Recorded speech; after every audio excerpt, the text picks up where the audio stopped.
I'm going to say something that should be obvious as hell to everybody on these worldwide webs and sports, everybody that loves sports or loves the NBA particularly. If Shaq wasn't Shaq and Dwight Howard wasn't Dwight Howard, y'all would be calling out how corny Shaq is right now.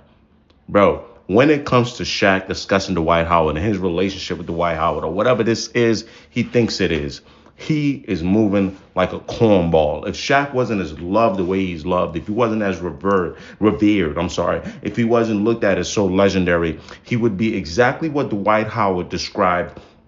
He would be spoken about by the general public, right? The exact way Dwight Howard just responded to him and clapped back at him finally. Insecure, small, little, and pathetic. I've had this thought in my mind for a long time, but I'm like, hey, what is this? And I looked at it and I'm like, okay, this is all I have. This is all I have. And I've been watching the NBA for a long time. I was there for his era and his era. The only thing I could think of, and I'm not saying Dwight Howard, he's the greatest human being.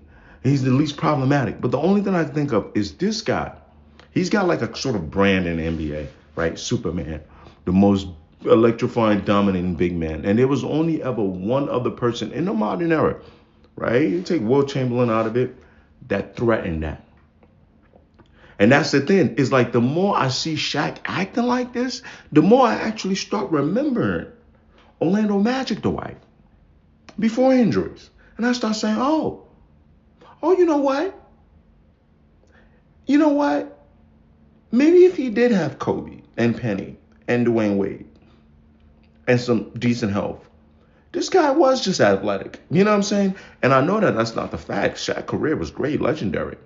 Dwight was also, believe it or not, go look at the numbers. They try to fade Dwight off the top 75. Go look at the numbers. Dwight's career was also great. But the more insecure Shaq keeps acting about him, and he tried to gaslight him, talking about some bro can't take a joke. You've been joking on a man for years. Somebody needs to call it out. NBA, Twitter, whatever. I know we all love Shaq. But when it comes, not in everything that Shaq does, when it comes to the way he handles Dwight Howard, it's very corny.